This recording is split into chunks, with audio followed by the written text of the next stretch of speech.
What's up, guys? A little different day for me today. I'm going to the nursing home, see some patients. Thought we'd shoot a quick little video. So, you know, I got a lot of folks that battle addiction, and a common problem that they have is, you know, healing or reconnecting these broken relationships. When they've kind of basically destroyed all trust, and now they're doing better, they're clean, and they know they've changed, they know they're different, they know this time it is different, but of course no one else knows that. And it's real tough for them, because once they start making changes, they want other people to see those changes as well. And so I've got three kind of maybe words of advice, or I may call them hacks, even though that's like a horrible word, because there's no real hack, there's no easy way to do this. But so these three hacks to repairing broken relationships, you know, one is stop telling people that you've changed. Instead, just let them see the change over time. Okay? They've heard it before. You've said it before. And it didn't change anything last time. To them, it's not going to change anything this time. They don't want to hear it. They just want to see it. Okay? 2, you're asking someone to forgive you. So make sure you're forgiving other people that have wronged you. This is tough, right? And of course, this is kind of a, you know, one of the steps in AA is going around and asking for forgiveness, right? But what I'm saying is, instead, think about your life, people that have harmed you, that have wronged you. Maybe there's something you're holding on to. Maybe you can't let go of all of it. You know, it's real easy, you know, that cheesy line, let go and let God. Man, that's so easy to say. It is not easy to do. Maybe you have been through a really shitty situation. Maybe you were abused as a kid.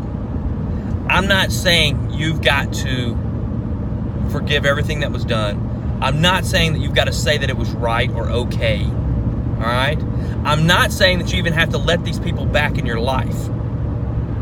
There is a difference in forgiving someone and giving them, you know, another chance to do the same thing. Now, in some situations, because you're asking for another chance, you may need to do that. But I think you know what those situations are, right? If you've been like wrong, like let's say you were wronged as a kid, maybe one of your parents left you, or just something horrible happened. Forgiving is just kind of letting go of a piece of that holds on to you.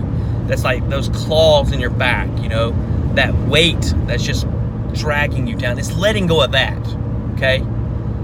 It is not giving that person an excuse to do the same thing again.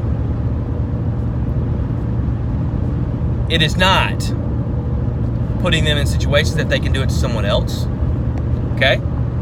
So we need to clear that up a little bit. But forgiveness is not so much, you know, if it's one of these inner hurts, something you're doing for them, you're doing it for yourself, to be honest with you.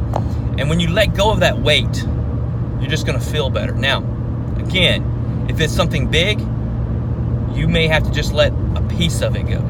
Maybe not the whole thing.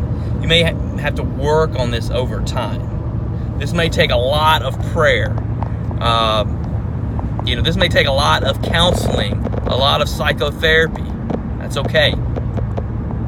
But if you're wanting to be forgiven, you're going to have to learn how to forgive yourself. Okay? So that was hack number 2. Hack number 3. This kind of ties in a little bit with number 1, but just do some type of good in your life. And I'm not talking about for that other person that you're wanting them to, you know, let you back in their life. I'm talking about just for you and for some random person or some cause that you believe in. You know, maybe it's the animal shelter, okay? Maybe you can volunteer there. Maybe, you know, there's this thing, maybe you're not ready to be a foster parent yet, but maybe you could volunteer to take foster children for like a night, like a 2 or 3 hours, so that the foster parents can have a night out.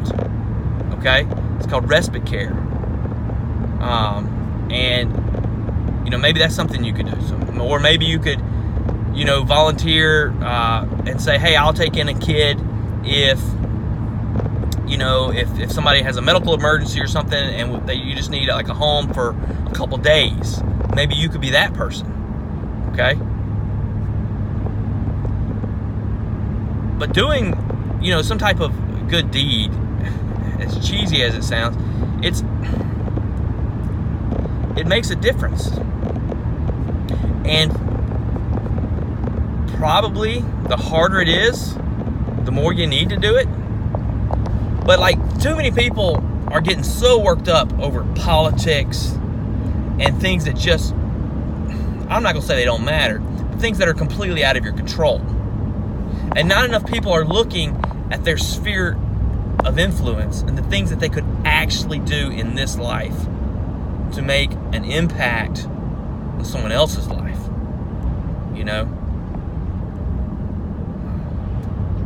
And I don't know, I just threw out some random things. There's lots of stuff you can do.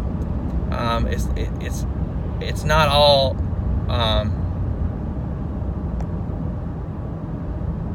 you can be creative with this and come up with something.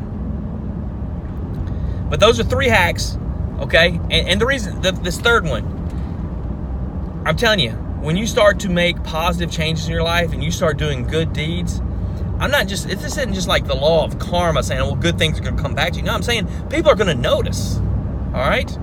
And those people that you hurt in the past, they will actually start to see that you've changed. And that's why I said this third point ties into the first point. So don't worry about trying to tell people you've changed. That's 1. 2, if you want to be forgiven, you're going to have to start forgiving other people. 3, do some good, all right? And just see what happens. I think it'll make a huge difference in your life. I think it will help repair your relationships. And who knows, what could come of it, okay? That's one of the biggest things I try to get folks to understand that have struggled with addiction or just like horrible circumstances in their life. That old saying that we say all the time, and it seems to, because we say it so much, it really doesn't make it. It's one day at a time. Well, it's true, because you just don't know what's going to happen tomorrow. And I promise you, when you're building your life on like these foundations, these principles of goodness, good things will happen.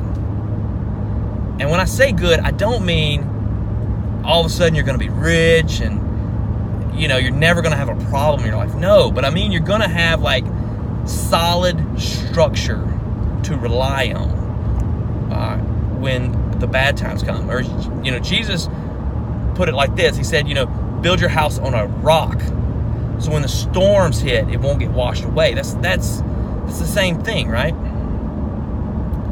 So just some stuff to think about.